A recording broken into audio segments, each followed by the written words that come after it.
ئازادی بەندکراوانی بە بارمتەگیراو یان باجخوازی کۆماری ئیسلامی ئێران. ڕۆژی چوارشەممە 25 مانگی ڕەشەمەی 1400 هەتاوی هەواڵی ئازادکرانی نازەنین زاغەری و ئەنوشە ئاشووری بەندکراوانی ئێرانی بریتانیایی لە هەواڵنێریەکان بڵاوکرایەوە. هەواڵنێری فارسی سەر بە سوپای پاسداران لە هەواڵێکدا ڕایگەیاند کە بریتانیا بەر لەوەی کە نازەنین زاغەری ئازاد بکرێت قەرزی 400 ملیۆن پۆندی یان 530 ملیۆن دۆلاریەکەی داوەتەوە.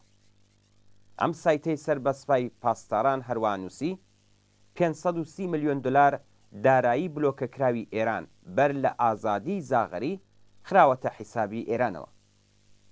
ئەم بڕەپارەیە پەیوەندی بە گرێبەستی کڕینی 1500 تانکی چیفتنەوە هەیە کە لە نێوان حکوومەتی شاو دەوڵەتی وەختی ئینگلیزدا بەسرا بوو. بەڵام بەهۆی ڕاپەڕینی ساڵی 1357 ئێران هەرگیز بەڕەوە نەچوو. ئەو چەندێڕەی سایتی فارسی سەر بە سوپای پاسداران نیشانی دەدات کە 6 ساڵ بەدیل و بارمتەگیرانی نازەنین زاغەری لەلایەن ڕژیمی دەسەڵاتداری ئێران لە بری پارە بلۆکراوەکانی سەردەمی شا لە ئینگلیس بووە. لەگەڵ ئازادکرانی پارە بلۆکەکراوەکان خانمی زاغەریش ئازاد کرا و لە ڕاستیدا بریتانیا تەسلیمی خواستی بارمتەگیرانی تێرۆریستی ئیسلامی بوو. نازەنین زاغەری لە ساڵی 2016 و نزیک 6 ساڵ لەمەوبەر لەلایەن هێزە ئەمنیەکانی کۆماری ئیسلامی لە فڕۆکەخانەی تاران بە تۆمەتی سیخوڕی بۆ ئیسرائیل دەست بەسەر کرا. دەستگای قەزایی ئێران ناوبراوی بە 5 ساڵ زیندان مەحکوم کرد. بەڵام لە ساڵی 1400دا کاتێک کە دەورانی مەحکومیەتی 5 ساڵەی ناوبراو کۆتایی هاتبوو، هەر ئەم ناوەندە قەزاییە بە تۆمەتێکی نوێ بە 1 ساڵ زیندانی دیکە مەحکومی کرد. ئەم کردەوەیە لە بارودۆخێکدا بوو کە وتوێژ بۆ ئازادی ئەم بەندکراوە دوو تابعیەتیە بە ئاکام نەگەیشت بوو و ڕژیمی ئیسلامی چاوەڕوانی ئاکامی دڵخوازی بارمتەگیری لە دەوڵەتی بریتانیا لە بری ئازادی مرۆڤێکی ئاساییدا بوو کە بۆ دیدار لەگەڵ بنەماڵەکەی بۆ وڵاتی شوێنی لەدایکبوونی سەفەری کردبوو. بەندکراوە دەست بە سەرکراوەکەی دیکە لەلایەن کۆماری ئیسلامیەوە ئەنوشە ئاشووری هاوڵاتی ئێرانی بریتانیاییە کە لە ساڵی 1396دا کاتێک کە بۆ دیدار لەگەڵ دایکی بە ساڵاچووی بۆ ئێران سەفەری کردبوو بە تۆمەتی سیخوڕی بۆ ئیسرائیل دەست بەسەر و زیندانی کرا و دوای تێپەڕینی 4 ساڵ ئازاد کرا.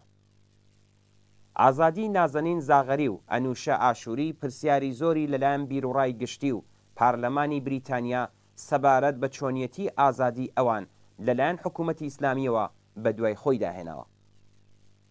گەلێک بەڵگەی حاشا هەڵنەگر نیشانی دەدەن کە ناوبراوان کە بەڕەگەز ئێرانی بریتانیایین لە بری پارە بلۆکراوەکانی حکوومەتی پاشایەتی بۆ کڕینی تانگ لە بریتانیا دوای تێپەڕینی 42 ساڵ لە ڕووخانی ئەم نیزامە لەلایەن مافیای سوپای پاسداران بەیتی ڕێبەری و ناوەندی گەندەڵ و دژە خەڵکی دەستگای قەزایی ڕژیمی ئیسلامی بەدیل و بارمتەگیرا بوون.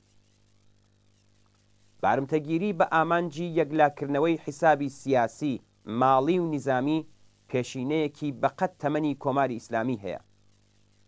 ئەم دیاردەیە بە بارمتەگرتنی 66 دیپلۆمات و کارمەندی باڵیۆزخانەی ئەمریکا لە 13 مانگی خەزەڵوەری 1358 بەرابەر لەگەڵ 4 نوامبری 1979 زاینی لەلایەن دانیشتجویانی خەتی ئیمام لە تاران ڕوویدا و بۆ ماوەی 444 ڕۆژ ئەم کەسانە بە بارمتەگیران کە سەرنجام لە ڕێکەوتی 20 ژانویەی ساڵی 1970 زاینی لە بەرامبەر هێندێک بڕەپارەی بلۆکەکراوی ئێران لە ئەمریکا ئازاد کران. بە بارمتەگیراوان لە ناو توریستەکان کەسانی دوو تابعیەتی و ئەو لێکۆڵەرانەی کە بۆ ئێران سەفەریان دەکرد لەلایەن ناوەندە ئەمنی و ئیتلاعاتیەکانەوە هەڵبژێدران. زۆربەی ئەم کەسانە لەلایەن باڵیۆزخانەکانی ڕژیمی ئیسلامیەوە ویزای چوون بۆ ئێران و زەمانەتی هاتوچۆیان پێدەدرا. بەڵام لە ڕاستیدا قوربانیانێک بوون کە تایبەتی لەلایەن باڵیۆزخانەکانی ڕژیمەوە هەڵدەبژێردران و بەبێ ئاگادارکردنەوەیان لە چارەنووسێک کە چاوەڕوانیان دەکات و بە ئامانجی باج وەرگرتنی لە وڵاتانی شوێنی نیشتەجێبوونیان ئیزنی چوون بۆ ئێرانیان پێدەدرا. بەڵام دواتر بە بارمتە دەگیران و زۆربیان بە تۆمەتی سیخوڕی دەست بەسەر و زیندانی دەکران. بە ئێترافی خودی دەستگای قەزایی ڕژیم لە ماوەی 42 ساڵ دەسەڵاتی کۆماری ئیسلامیدا زیاتر لە 40 کەسی دوو تابعیەتی دەست بەسەر و بە ئامانجی سیاسی، ماڵی و نظامی لەم وڵاتە زیندانی کراون. لە ماوەی ساڵانی ڕابردوودا ئەگەر باڵیۆزخانەکانی کۆماری ئیسلامی لە وڵاتانی جۆراوجۆر و بە تایبەت لە وڵاتانێک کە پەنابەران و کۆچبەرانی ئێران لی دەژین وەک لانەی سیخۆڕی دژ بەوان هەڵسوکەوتیان کردووە، بەڵام لەلایەکی دیکەوە داوگەی کەسانی دانیشتووی وڵاتانی تر لە سەفەر بۆ جەحەنەمی کۆماری ئیسلامی و ئامرازی بە بارمتەگرتنی ئەم کەسانە لە پێناو ئامانجەکانی ڕژیمدا بوون. کەسانێک کە بە هەر دەلیلێک بۆ ئێران سەفەر دەکەن، چ دانیشتوانی دەرەوە و چ دوو تابعیەتیەکان دەکەونە داوی ڕژیمی تۆرۆریست و باجگیری کۆماری ئیسلامی و ساڵانێک لە تەمەنی خۆیان لە زیندانەکانی ئەم ڕژیمەدا تێدەپەڕێن. کردەوەی کۆماری ئیسلامی کە بەدیلگرتن و زیندانیکردنی مسافران بۆ ئێران بە ئامانجی بەدەستهێنانی داهاتی ماڵی، پوانی سیاسی و نظامی و باجوەرگرتن لە وڵاتانی دیکە کردەوەیەکی دژەمرۆیی و قازانج پەرستانەیە و بە ئامانجی یەکلاکردنەوەی حیسابی حکوومەتی ئەنجام دەدرێت و پێویستە بکەوێتە بەر ناڕەزایەتی و بەرەنگاربوونەوەی جیهانیەوە.